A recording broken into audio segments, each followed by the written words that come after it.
Hey there, Chen here, and welcome to the second part in the series on basically how to get unstuck.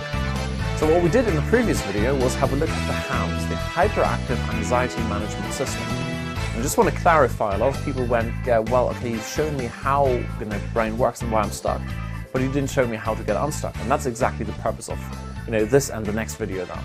So, previous video all about the HAMS, why we're stuck, how the Hyperactive Anxiety Management System in our brain, namely the brain stem, underlying the emotional part and then the sort of intellectual part, how that is sometimes, well, its basic function is to reduce anxiety and stress. So what we're doing today is we're looking at what are the different factors, because this is different for everyone. Different people have different anxieties, different ways why they are stressed, and we're looking at these different factors to figure out which one is the one for you, which one is the one thing that's holding you personally back most. And the whole thing sort of runs under the theme of the entrepreneurial divide.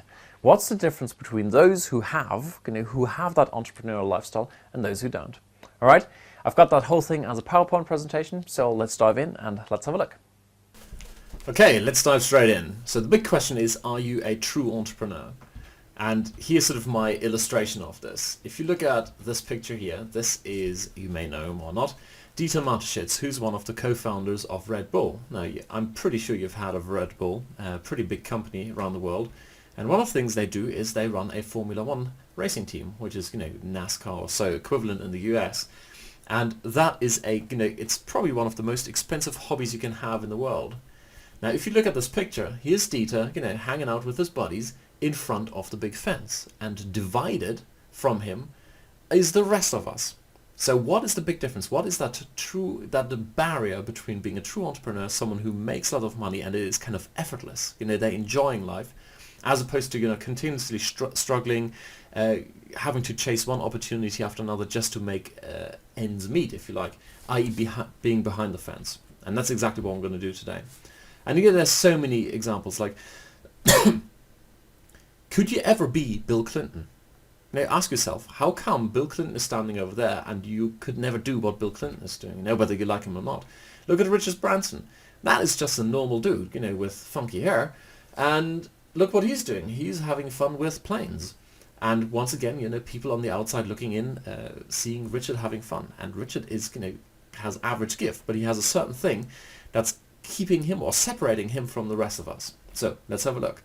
Once again, look at this here. You probably have been to, the odd internet marketing seminar, and here's one in San Diego last year, and that is mass control. And if I look closely, no, I don't see myself. I'm somewhere, actually, I'm right in the middle there.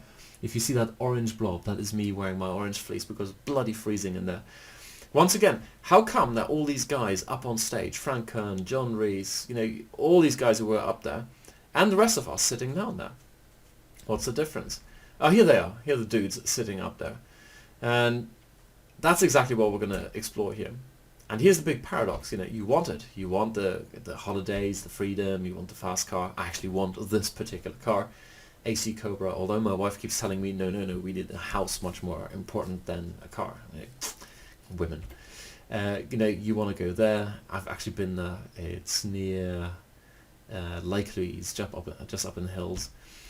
You want that kind of thing, you want this kind of thing, to spend some time with the family, or there, my little ones on the beach. You want to do sports, and of course, if you're a man, you want to be a rock star. Ultimately, you want all of this, but the big paradox is, it's easy. You've got the internet available. It's probably one of the best tools in the world for making a living from home. You have all the tools available, and you don't have the startup costs. You don't have the sort of bricks and mortar thing, and so you want it. You've got all the tools, and still, you're not doing it. So the big question is, what one thing would make all the difference in your business?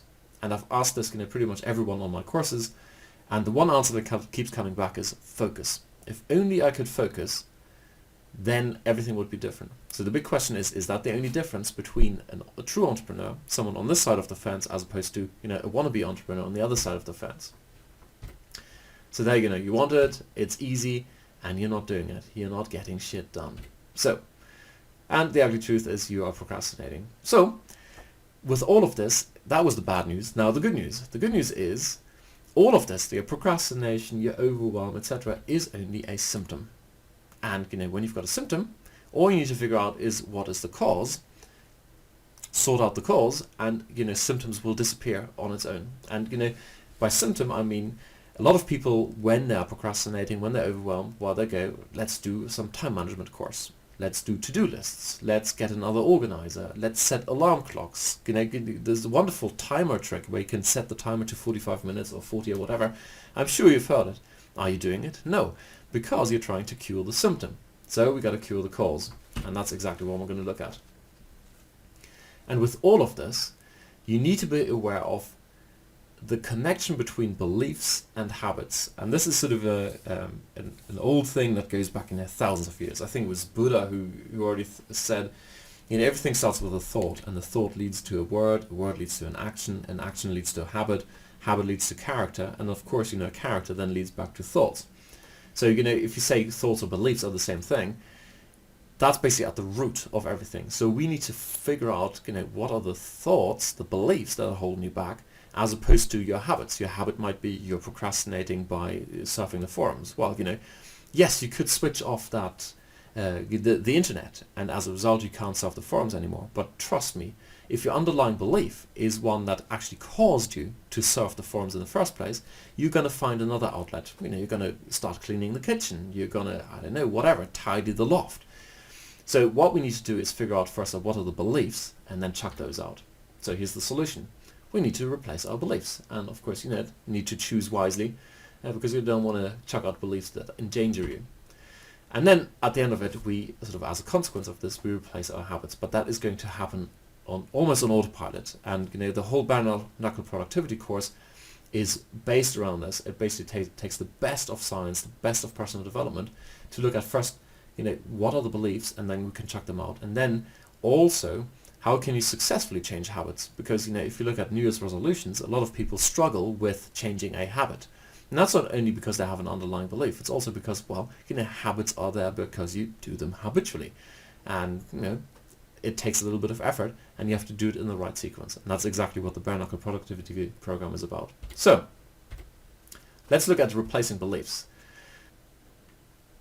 So here's the big issue. You've got a hyperactive anxiety management system. We've covered this in the first video, and if you haven't seen it, please go back there. If you don't understand what the HAMS is, the hyperactive anxiety management system, and how it works, how it does its evil tricks, then please go back and check that out first. Anyway, at the moment we've got this thing, and it's kind of reducing stress by doing something that isn't really conducive to you building up or setting up an internet marketing business. So we need to kind of get rid of these underlying anxieties, or the things that are triggering the hyperactive anxiety management system. And typically what you'll find in a lot of the success literature is people say, well, all you need to do is adopt the mindset of the really successful ones. You take the 4 beliefs of the most successful people, you put them in your brain, and you're done. Problem with this is, if your head looks like like this on the inside, like a messed up garage, then it's very difficult to get any results by putting more stuff in. So what we need to do is get stuff out first, and for this you need to kind of develop an awareness of what's going on, then an awareness of why it is happening, and finally acceptance that you're currently doing it. And I can't drive home this point, or the importance of this point, with enough intensity. The acceptance that you're currently doing something that is holding you back is not a bad thing. You're doing it for a reason. Your brain, your hyperactive anxiety management system, is managing stress, it's managing anxiety, and if it didn't do it, you'd go bonkers. Okay, so it is doing it for a particular reason, and the end results are not something you like, but you have to get to the point where you accept it, and that is going to be the biggest breakthrough you can possibly have. The moment you go, right, I do not appreciate what I'm doing here, but I'm accepting that I'm doing it for a purpose, and now I can start looking for a solution that gives me different results. And the majority of people who are stuck, and will remain stuck, on the wrong side of the entrepreneurial divide, are those who cannot get to the point, and it's a really sad thing, who can't get to the point where they go, I'm accepting reality as it is, and now I'm getting to work on changing it. So this is the key thing, and the best way to get to this point, to develop the awareness of what's going on, the awareness of why you're doing it, and then accepting it, is by looking at what are the top characteristics of the true entrepreneur, as opposed to someone who's currently stuck. And if we had to sum it up, the top characteristic of a true entrepreneur is that they're willing to push the boundaries of their comfort zone. They are willing to face anxiety in the face. Whereas the top characteristic of the wannabe entrepreneur is, well, they're very good at sticking their head in the sand. Anyway, so let's have a look. Are you ready to look in the mirror? Here's what we're going to do. I'm going to give you 7 top characteristics that, in my own research, and you look at all the literature, these are the ones that hold back people a lot, especially when they're trying to set up a business from home. The first one is being salesy. Okay? I've got many clients who are quite happy producing content, but the moment it is time to set up a sales page or asking for the sale, they stall. It's particularly bad when you're trying to do local SEO. And it's a big thing at the moment. Wherever you look, people pitching local SEO courses, whether it's on Facebook or organic or whatever, whichever way you want to do it. You have to actually eventually go and talk to people and ask for money. And if you're not willing, or if this is a belief you have that being salesy, it's sleazy, and it's bad and evil, you're never gonna get unstuck and moving forward. You're gonna be stuck on the wrong side of the entrepreneurial divide, which unfortunately is the side without a lot of money, without a lot of freedom. It's basically working for other people, having a job. And part of being salesy, for example, would be, well, if you have to do a review, an honest review, I will only ever personally review products I've actually seen, not necessarily tried out on myself. If I is a product that doesn't apply to me, but at least I will read through it, and if it makes total sense, I could then go and review it and give it to someone else, or review it and recommend it. But if you're not willing to go out and set up a review page where you go, right, this is an awesome product for the following reasons, and there are a few things you might want to consider, because you think, well, I've never actually experienced that thing. So, for example, toenail fungus. I've never had toenail fungus. Could I, however, relate to this by looking, well, what I did have, I had dandruff. Okay, and the solution they're offering here is very similar to my dandruff problem, and therefore I can recommend this. If you're saying, well, I've never had it, and therefore I couldn't possibly recommend it, you're kind of holding yourself back. The key thing with all sales transactions is, are you providing value to your client? And if they, as a result of your recommendation, cure your monkey toenail, then wonderful, cool, everyone is happy. The seller, you are happy as an affiliate, and of course the person who's finally cured their monkey toenail. The next one is, and this is a huge one for pretty much everyone I know, is calling themselves an expert. And it doesn't even have to be an expert. It's like when I ask, well, have you written your review for your review site? Well, no, I don't know what to add. I don't know if I'm expert enough. Now let me put this to you this way. At the moment you may think that, a lot of people who are setting something up on the internet then instantly go into the make money online niche, which is the worst thing you can do. It's absolutely awful. Because there's huge competition, bad customers, the ones who are stuck on the wrong side of the entrepreneurial divide, the ones who are running around like headless chickens and are not willing or not able to look in the mirror. But even though, if, say, you wanted to do something in this niche and help people out, trust me, simply by you looking around for a couple of months or maybe a couple of years and soaking up information, you're so way ahead of so many newbies, in quotes, who are coming in, that you can definitely help them. And if it's not in the internet marketing niche, I've got so many clients who go, right, I want to do this thing with MLM, and I go, so, okay, what's your background? Well, I've been doing real estate for like 200 years. Ah, okay, so how would you help people in the real estate niche? Well, I've never done a formal course. Who gives a crap? Right? It's experience that counts. It's not formal qualifications. It's the experience in a particular field. So not being an expert is a huge issue for a lot of people, and we kind of came to an agreement where we come up with a definition where you can kind of calm down your hams, and it is this: if you can take people to the next stage, wherever they want to go, to the next stage on a regular basis, on a consistent basis, you are an expert. You're officially an expert. And you don't have to necessarily take them all the way to the end. You know this from personal experience. You sign up to someone's newsletter for a little while, their stuff is really relevant, and then you kind of outgrow them, and that's fine. But you are an expert when you can help other people move from one level to the next, and if you can do it on a consistent basis, you're an expert. And there's no need to compare yourself to other people. Like in the beginning, I could never possibly be like Bill Clinton. Well, says who? Well, in terms of politics, I don't have the negotiation skills, and I probably never will. However, when it comes to cooking up a mean chili, I probably can beat Bill Clinton. No problem. So I'm an expert in that one. Let's have a look at the next point. Another big one is sort of a pet peeve of mine. Leaving money on the table. You hear this over and over again. If you don't pitch your list hard, if you don't pitch it all the time, you're leaving a lot of money on the table.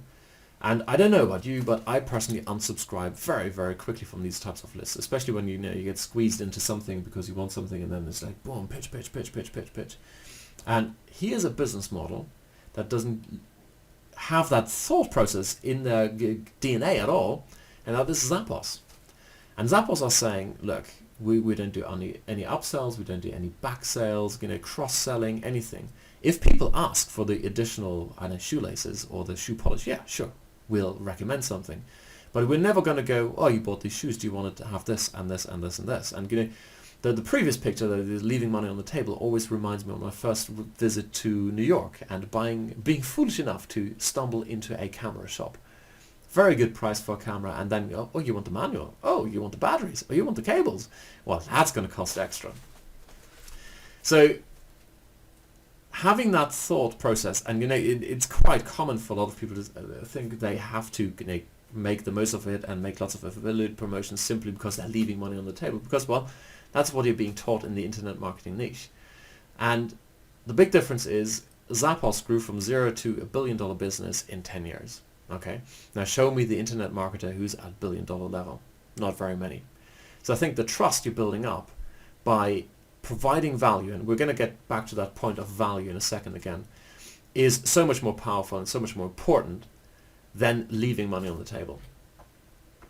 The next one is asking. Simply asking for stuff.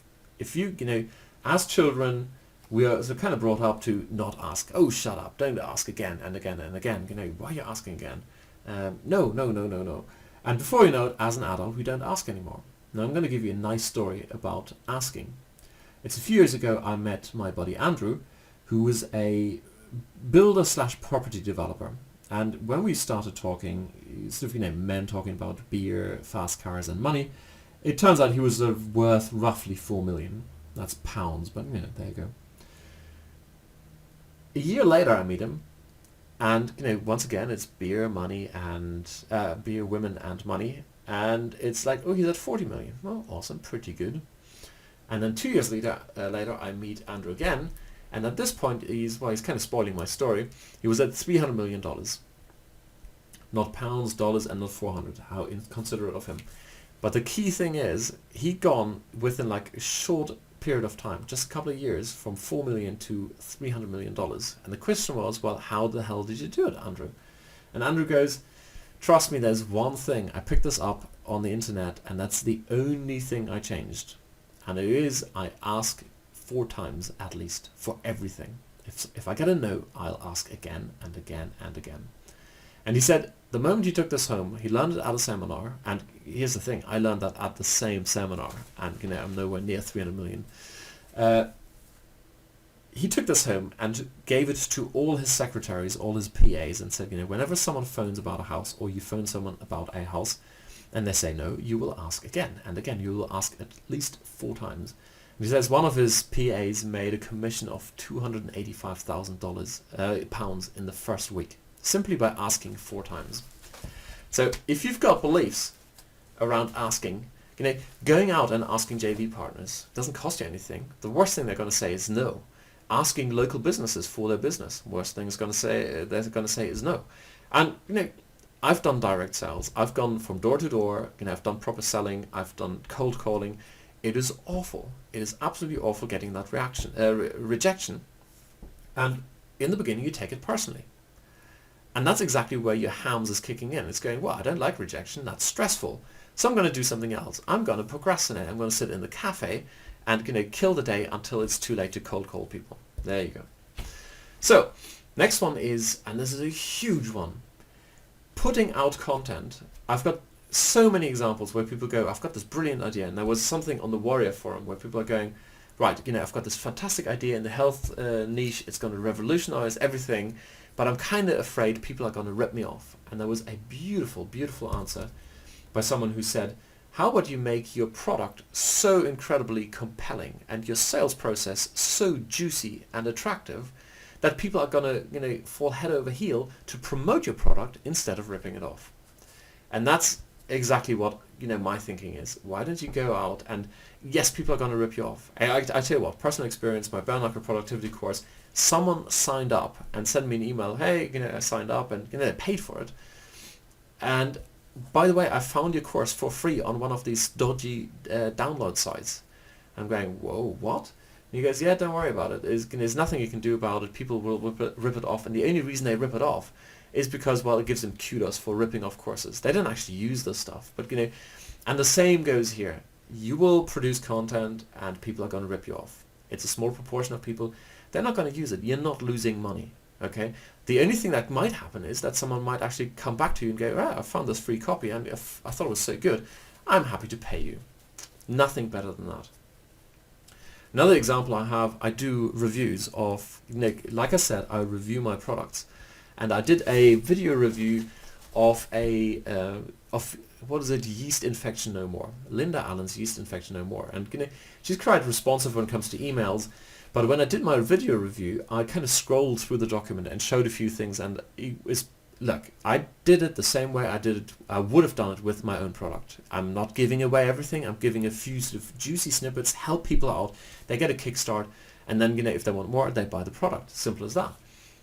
And she instantly came back, no, it's top secret information and you can't possibly do that and people might rip it off and do some Google research. I'm going, it's not worth it. Why would they go and do 3 days or a month worth of research to save whatever the book is, like $37?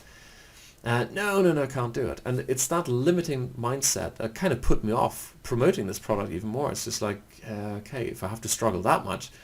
And the same goes here. If you've got a product where you don't give a shit, like the other day was someone on the Warrior forum going, right, where do I find a PDF protector?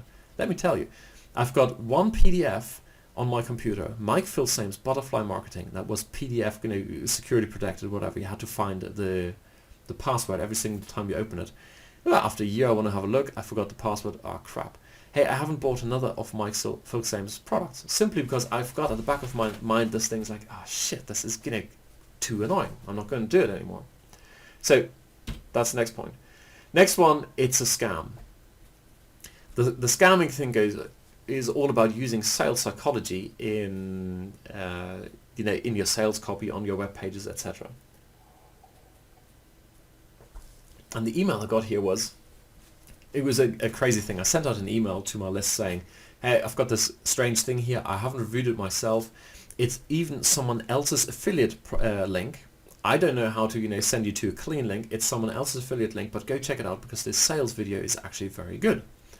And instantly someone came back, well, I opted in and it was at 140 copies available and then went down to 138 and then I went back a day later and it was back to 140. So friggin' what? My big message here is I've been to so many seminars where people are sitting around and enjoying the free content, like whether it's live seminars or launches or whatever it is, and then when it comes to the sale at the end, they go, oh crap, I didn't come here to be pitched at. I'm going, for fuck's sakes, you're trying to, excuse my language there, sorry, but you are on the internet trying to sell stuff, okay?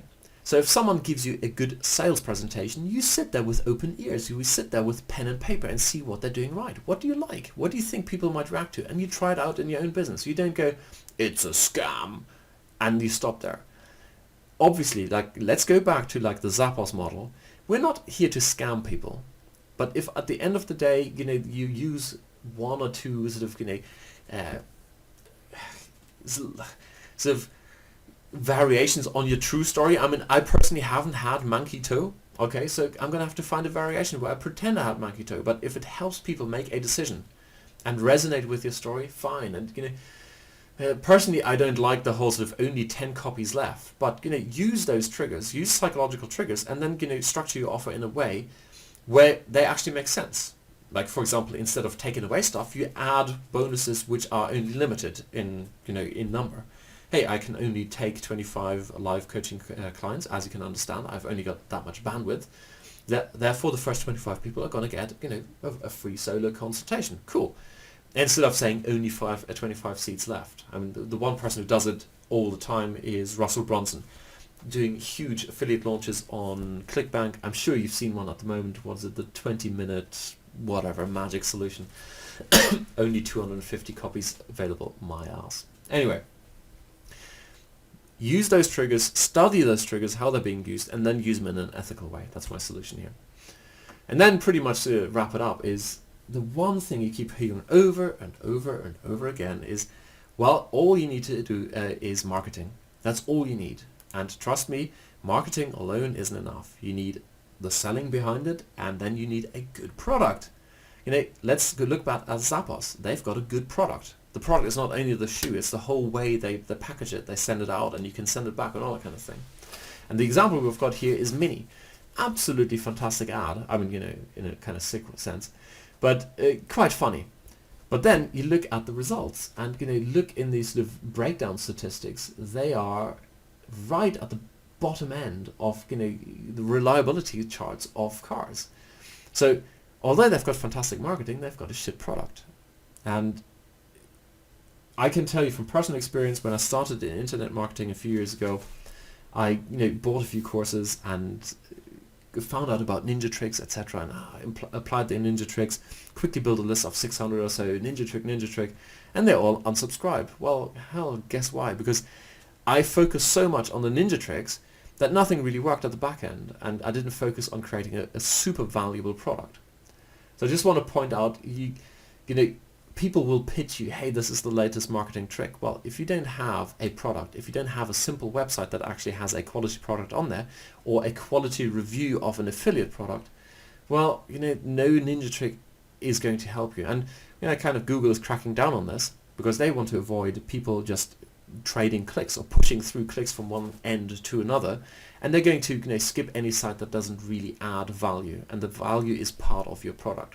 So forget about just looking at the marketing tricks, the marketing ninja tricks. Look at the whole package, going from product through selling to marketing. And by the way, if you're ever tempted to look at any of these big offers where they say, hey, we've got this great product that is going to double your business in 30 days, well, ask yourself, do you have a business? I mean, truly, do you have a business? Do you have a customer list? Do you have people who buy from you regularly? People who will buy more stuff? If not, you don't really have a business. So there's no point looking for yet another double your business course in, whatever, in the next 30 days. Rightio, end of rant. Let's have a look at all of this. It's basically, if you look at these points I've just given you, being salesy is evil, and all you need is marketing, and leaving money on the table is stupid, and you shouldn't ask because, well, that's just too annoying, and all of these things. If that's the truth for you, there will be consequences. So let's have a look at a couple of these consequences. The first one is, you're not going to look at bottlenecks in your business. You're not going to look where it is painful. You're going to look, well, you're basically going to procrastinate on this, and that is the worst thing you can do. Because your business is only as good as the bottleneck. And typically for a lot of people, the bottleneck is actually the owner. And if you're not willing to look at what you're doing, or what you're doing right and what you're doing wrong, your business is never going to take off. You're always going to be stuck on the wrong side of that entrepreneurial fence. So we're now going to have to figure out, if you look at these different truths, which ones are actually not necessarily true, so we can chuck them out and hence widen that bottleneck. The other big point or consequence of all of this is typically that people overlook the importance of being unique and providing value. A lot of people go into affiliate marketing and just throw up a simple blog where they can attract some kind of traffic somehow and then push clicks straight over to the affiliate product. And that neither provides value nor is really unique. All the other affiliates are doing exactly the same thing. And ultimately, where the dollars are is where you provide value. You've got raving fans. People come back to you and recognize you as a person. Now, I have to admit, I've got quite a few affiliate sites out there that are, under an alias, simply because, well, I kind of use them as, it's nice to have sort of some steady income coming in, but also as case studies, which I can use in my, in my teaching, in my courses, as positive and negative examples. And, a negative example would be, for example, facialhyperhidrosis.net. Facialhyperhidrosis.net, for a number of reasons. And, if you want to figure out why that is a bad one, although it makes money, go and check out, somewhere in the emails I'm sending you. I'm going to give you an opportunity to have a look at or take a free trial of my sort of, setting up a business in a flash course, is the sort of unstoppable momentum course. And I'll analyze exactly why, for example, facialhyperhidrosis.net, although it ranks for that term and makes money, is actually a bad example, because it's very, very difficult for that one to, build value and be unique. And then the last one is, and this is the typical thinking of a lot of small businesses, they kind of, if you look at price on the one axis and customer service, the value in terms of customer service on the other axis, you've got people like Yannick Silver, high quality customers on the one end who have high expectations of customer service, and you have to provide it. And hopefully you'll find the same with me. I mean, lots of people who are in my courses go, the one big thing that makes a difference with Fight is that you have direct access to him. You basically, you can reach him and he responds to you. There's no middleman. But of course, you need to charge more for this, otherwise you couldn't provide all this kind of extra service. And unfortunately, most people go, right, what I'm going to do then is I'm going to compete on price. I'm going to dump my prices, use dumping prices to attract, freebie seekers or people who can only afford $5 courses. And the problem there is, of course, A, you are competing on price with the big boys who know what they're doing. And, you see so many businesses go under because they're trying to compete with Walmart. Well, Walmart has the flex, the muscle flex, the big power, the spending power to actually go and lose lots of money, have sort of a loss leader for a long, long time before they need to make a profit. Well, most small businesses can't do that. And of course, the quality of customers is so much lower once you get into this area. Look at the number of refunds on the Warrior Forum. I just encourage you to, lock away your credit card and then go to the WSO section of the Warrior Forum and look through there and look at all the stupid questions that are coming in. Well, your $3 course, if I already knew the trick, can I get a refund? I was almost going to repeat that expression I used earlier. So, all in all, that's one of the consequences of having these 7 underlying beliefs there. So that's it in terms of the main consequences of having these beliefs. And the end result of it is 2 things. Actually, on average you can say that 65% of all businesses are gone within 5 years. Well, the statistics are even worse for people who are trying to set up a business from home. And the other statistic really is that about, I would say, 95 to 99% of all businesses never even get started, because you are procrastinating on the very first step, on the second step, or on the first sale, whatever that is. So if we now go back to the question, what one thing would make all the difference in your business? Although initially most people say it's focus, it's actually not the focus itself. The focus is a symptom, or it's basically something that would help you with the symptoms. The underlying thing that really holds you back is a cause, and we've just covered 7 different causes. So what I encourage you to do is go and check out these different causes, figure out which one is actually the one that's holding you back most, so you can then start tackling it. And that's exactly what we're going to do in the next video. I'm going to show you a proven 5-step program of actually tackling these things one by one. Ask yourself now, what one thing would make all the difference in your business, and where specifically is it holding you back? And then just write it down in the comment below the video. Give me some feedback there for a number of reasons. A, I want to see you actually have a pulse and you're still alive after this. The other thing I want to see is, why we're doing this, is because it gets you thinking. And it gets you thinking in the following way. The first question you could ask around this is, if you think of a mentor or someone you admire, what would they do right now if they had the same obstacle you're facing at the moment, whatever it is? And you don't have to then go, oh shit, they're so good, and they can do it because they have the staff or the money. Just pretend, or put all judgment aside for the time being, and say, ask yourself, what would they do right now if they were in the same situation as me? If they had this one obstacle, how would they overcome it? And the second question is, there's a great trick I've learned from a very successful entrepreneurial friend of mine who asked himself, what would I do if? And the one thing you will have heard over and over again is, many success stories start with a gun to the head moment. That sort of, enough is enough, down and out, back to the wall thing. And this friend of mine, basically, because he didn't really have one, made one up. And he said, when I'm sitting there in the evening and I have a choice between watching telly and eating some chips or submitting a few more articles, which one am I going to do? And initially he was going to, long day, let's watch some telly. So he asked himself the following question: what would I do if my daughter got abducted and I had 1 month to make $1 million? What would I do if my young daughter got abducted and I had 1 month to make $1 million? Would I be sitting here and eating beer and drinking beer and eating chips? Or would I be submitting a few more articles? And the end result is he lives the true entrepreneurial dream. He has a massively successful business that's growing by leaps and bounds. And other people are eating chips and drinking beer. And that is the two sides of the entrepreneurial divide. So, to wrap this up, what's next? Righty, welcome back. So what's next? Apart from a gratuitous picture of Nicolas Cage, of course. The big question is, how do you take this information and move forward and actually make big changes? Because that's the key, right? Okay, I've said this right from the beginning, just having aha moments isn't enough. Now we need to kind of transfer over to taking some action. And that, as we all know, is the biggest problem because, our good old hams is trying to stop us from doing it. So now, if you look at your notes, you probably have a better idea, hopefully a better idea, where it is you're being held back, held back on the wrong side of the fence. And you have to decide for yourself, well, enough is enough. I'm stuck on the wrong side of the fence. I need to get on the other side.